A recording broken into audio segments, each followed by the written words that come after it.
Hello and welcome to this recording on information about the UKRI Mines Centre for Doctoral Training based at the University of Southampton.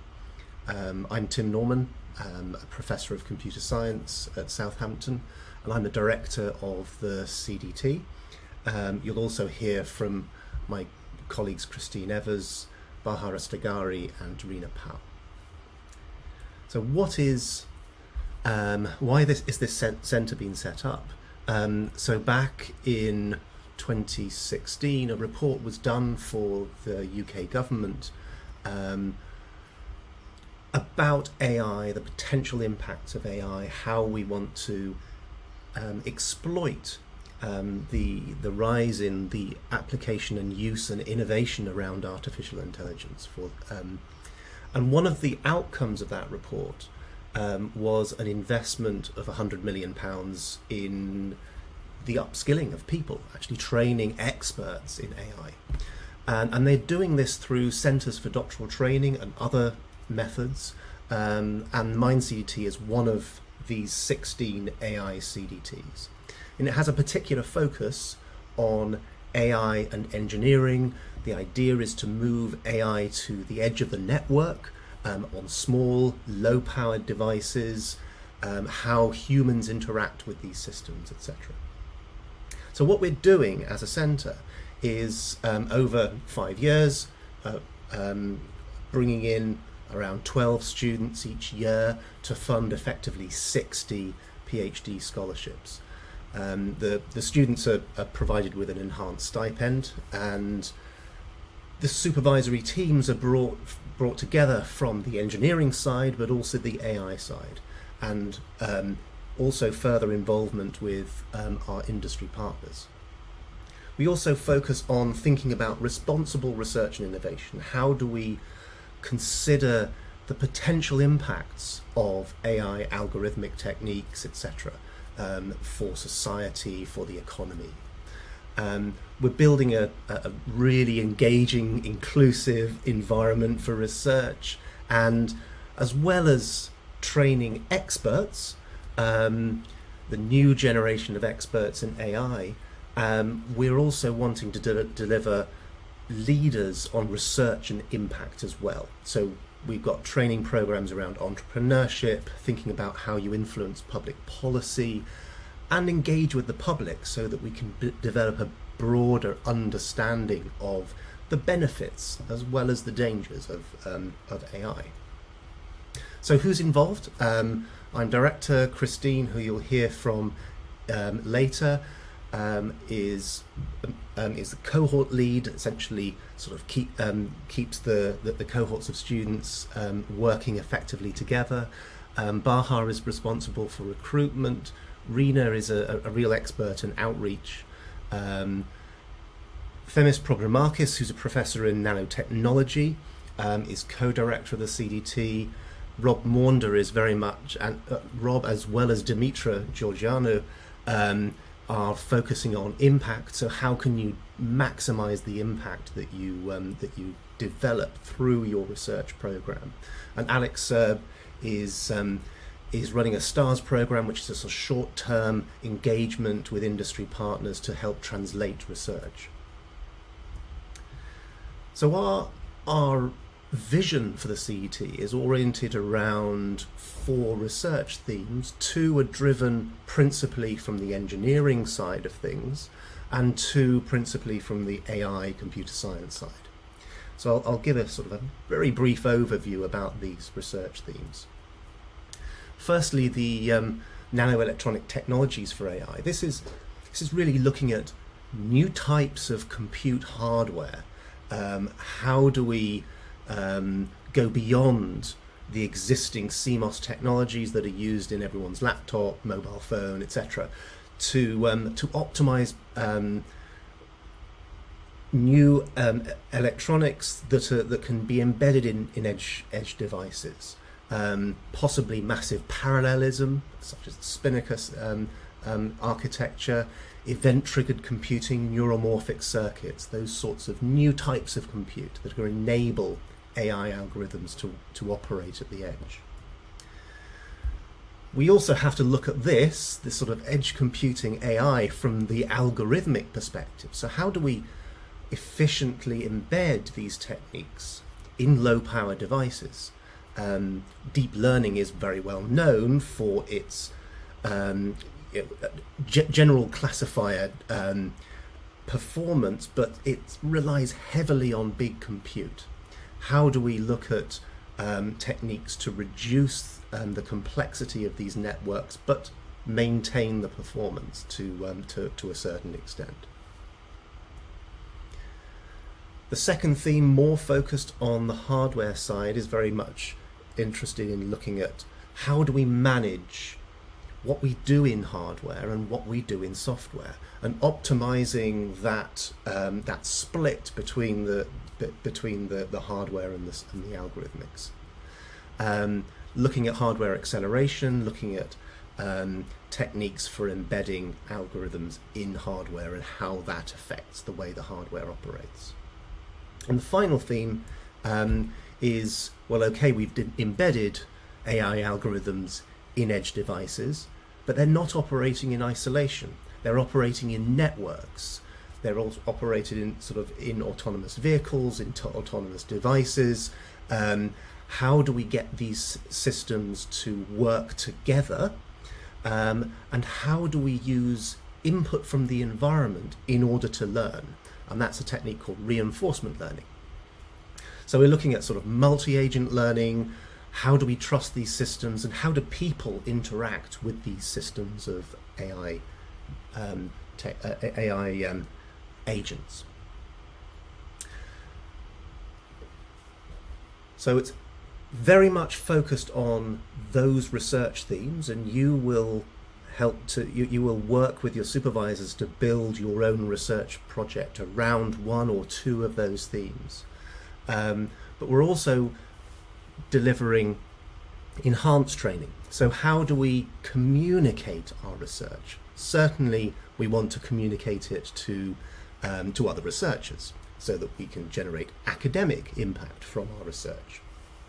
But we also want to communicate it to people who might invest in future development of that, who may see some impact in terms of policy in government, outreach and engaging with the community and young people in understanding AI and how that's going to have an impact in their future lives.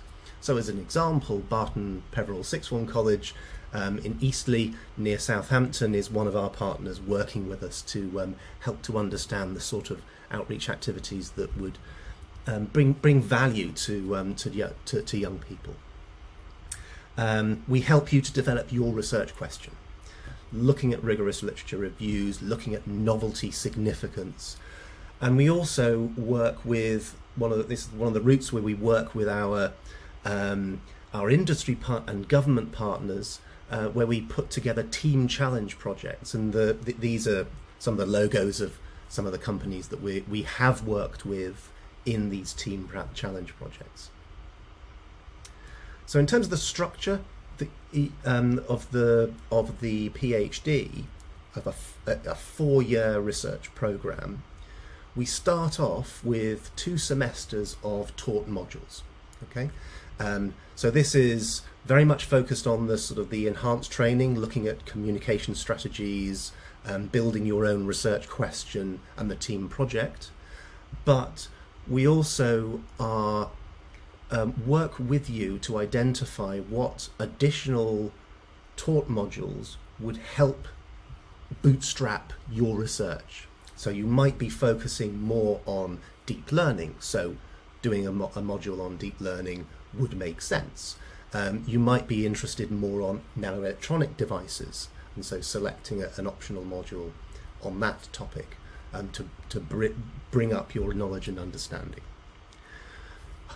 So after those 2 semesters, you then move on really to your individual research project, working with your supervisor over the summer and the subsequent 3 years on your research. So a little bit more detail about the the modules that you can select from, and there are other modules. This is just a sort of a set of core ones that we feel make a lot of sense for students on our program. There's modules on intelligent agents, which is more the distributed AI side of things, fundamentals of machine learning, embedded IoT systems, so you might not have done any electronics before. A module like that is designed specifically for people from a mathematics, physics, chemistry background who wants to know more about how hardware works and how things fit together, and get some experience in that area. Looking at security in embedded devices and looking at nanotechnologies are other options.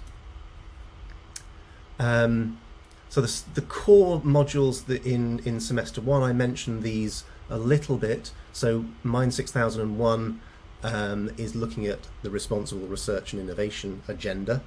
We look at ethics and research integrity and maximizing impact. And the sorts of, we have a lot of invited speakers on this, people who actually do work on influencing policymakers, people, senior executives from companies who come and talk to you about how to get across ideas to people like them, and experts in media relations talk about developing a press release, and of course looking at and thinking about outreach activities. In the Mind 6002 module, it's very much looking across the research themes, really getting a better understanding of where the interesting research questions lie in those themes, and you would then work to identify some interesting questions yourself that you might then discuss with your supervisors in shaping your research. So the sorts of optional modules, again in semester 2, there's the team project, which I'll talk about a little bit more. Algorithmic game theory, again, that is a distributed AI set of techniques. More work on advanced machine learning, deep learning, reinforcement and online learning, which again is more in the sort of intelligent agents area. Building up in the electronic side, well, AI is used very widely in wireless comms. How do we design analog and mixed signal devices, embedded processes, and understanding how those work and how those can be optimized. So these are very much all focused around the themes, the research themes that we have. So the team project. So this year, for example, we had teams working with two small to medium-sized enterprises. One looking at sort of a computer vision project, looking at performance sailboats. One looking at how you can process audio data to build sort of safety and more safe environments to recognize that there are dangers around. We also worked with NVIDIA in the sort of AI and wireless comms area, and with Thales and looking at safe AI and verification of AI systems. So you work in teams for half of your time over the second semester, and you provide 3-minute videos, flyers, and do a demonstration at a demo fest. And in fact, if you look at our YouTube channel, the ECS Southampton YouTube channel, there's a playlist on there with the videos from our team projects. They're worth having a look.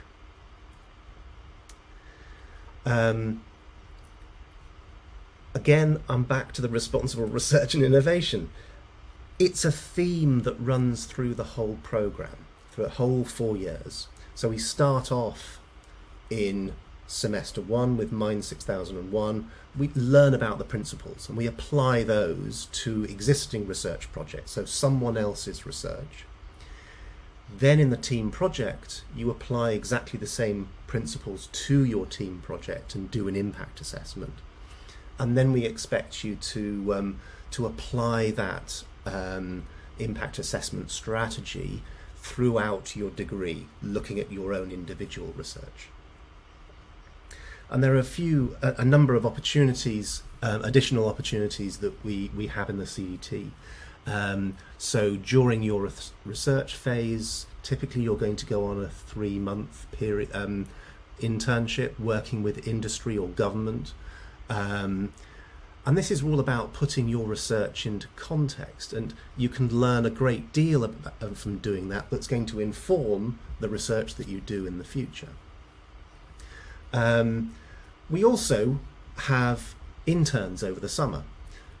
So we bring in undergraduate students from Southampton and other universities thinking about, do they really want to do PhDs? Do they want to do research? We work with them, and our CDT students supervise them and on projects over the summer period. I mentioned STARS, so Alex Serb is leading this activity. This is sort of very much trying to be very responsive to opportunities. So for example, a visit to a lab to translate a research idea, a visit to another university to work on a joint paper, or to conduct a review for a government department. So we've had, I mentioned here, there's one that's been done already. In fact, 2 have now been completed, both commissioned through the Alan Turing Institute, which Southampton are a member. Other opportunities focused around outreach. So Rena Powell is running the outreach program. It might be that outreach is your thing, and that's something that you really are quite passionate about. So we can work with you to develop your outreach skills even further, lead outreach activities, and coordinate with others and bring teams together to actually deliver on outreach activities. So there's one example is that some of our students did an online seminar in December last year on machine learning and a Q&A session for sixth form students, and there's another outreach activity related to the Safe AI team project that's ongoing in the next few weeks. So I'll hand over to my colleague, Christy.